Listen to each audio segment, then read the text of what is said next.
I remember that day like it was yesterday, man. I woke up, it was squat every day, day 56.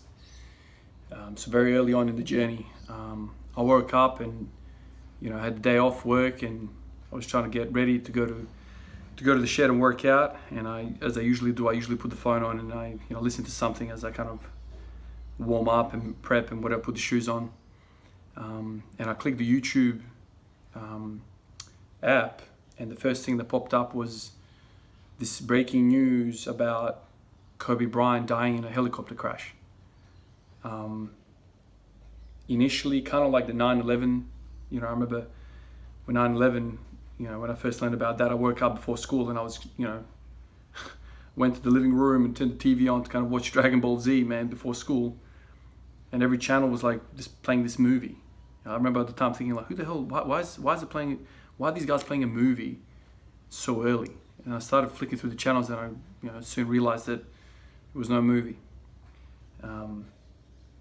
So with Kobe Bryant, I thought to myself, like, damn, like some sicko guy, if he's come up with this, making content about some fake news or whatever, and then once again, soon after, I realized that it wasn't fake news, that it was actually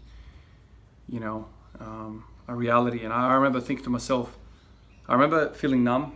I remember like feeling like this can't be true, man. It's impossible. I'll never forget, like on the chair that I was sitting in my computer room, I'll never forget, that moment. And today I watched his Hall of Fame, induction.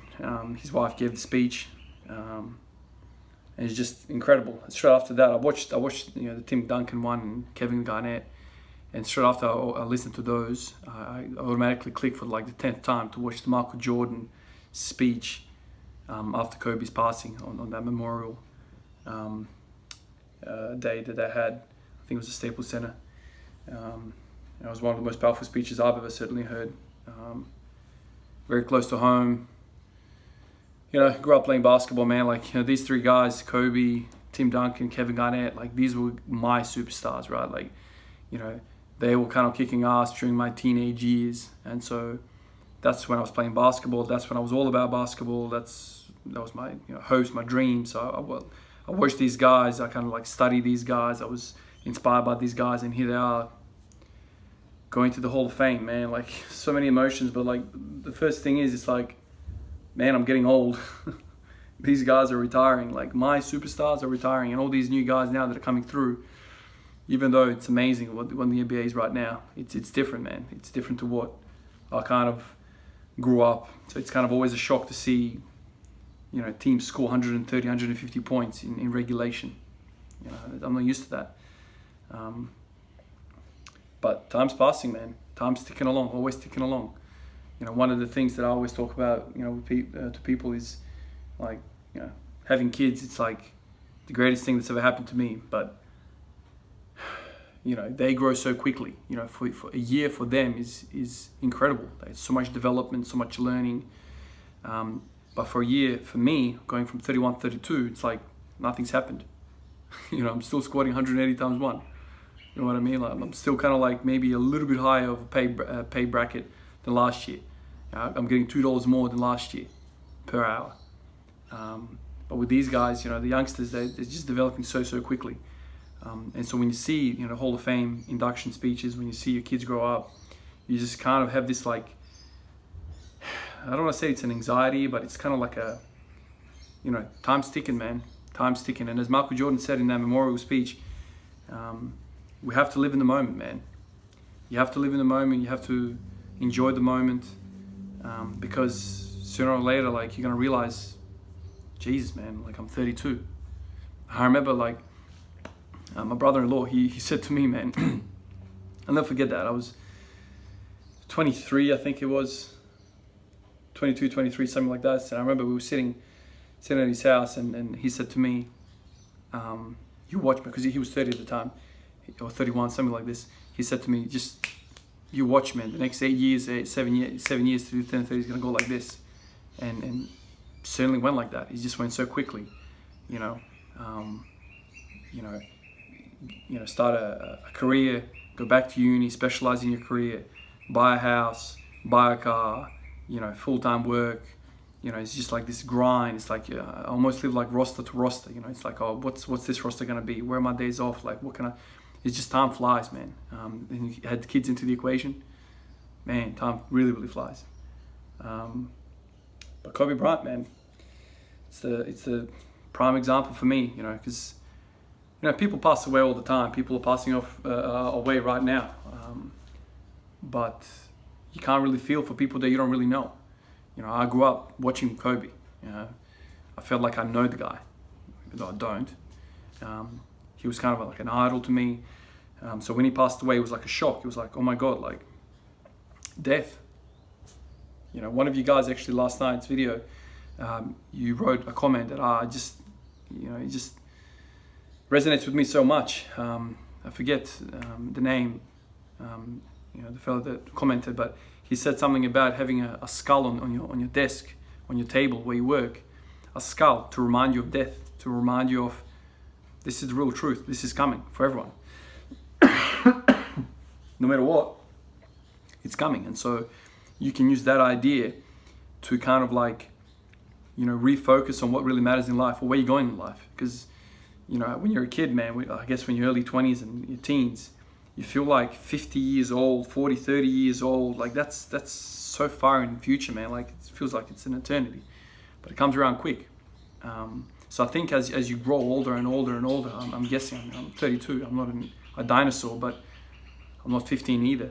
You kind of get more and more, I don't want to say it's an anxiety about aging, but there's like a feeling of time's running out. So me being a 32, even if I'd made the NBA, even if I made my dream, right? If I ended up doing exactly what I wanted to do as a kid, at 32 years old, 33, like I'm not far away from ending it. You know what I mean? Like how many guys play in the NBA till 36? Only like the super, super greats, play 36, 37. Like it's unheard of usually. Certainly not in the game that I kind of watched growing up. Much more physical, Now the NBA is a bit softer, and you can play almost 20 years unscathed. But time's always ticking around, and it can all just go like that. It's a concept of the time is going quickly, and you're not promised tomorrow. So Kobe passes away at such a young age. It should serve as a reminder that you don't really know when your time's up. It's just one thing that you never know, man. You might do all the necessary things, all the correct things. It's just freak things happen all the time. I'll tell you another story. I know yesterday, my story resonated with a lot of you guys.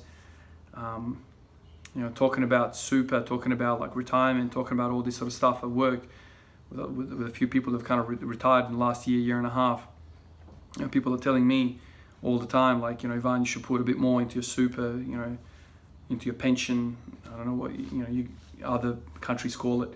But you should kind of tuck a little bit away, even if it's like $50 a month, it all adds up. And I've always kind of had this feeling of like, that's a strange idea to have, especially coming from a health industry where you see tomorrow not being promised. One of the stories that I'm going to share with you guys now is kind of like yesterday's story, kind of resonated with me. I triaged this couple, this was before COVID, triaged this couple years ago. They were Canadian, and they were like on a cruise ship, and they stopped in Adelaide. It was like around the world kind of thing. I'm not sure what the destinations were, but they stopped. The couple was like in their 60s, late 60s, and they kind of retired like 6 months prior, that kind of thing, working class people. These are all rich people, but saved up some money, and this is kind of like a trip they wanted to take. And so I can't remember what the exact story was, but essentially the man was feeling unwell, some sort of abdominal pain,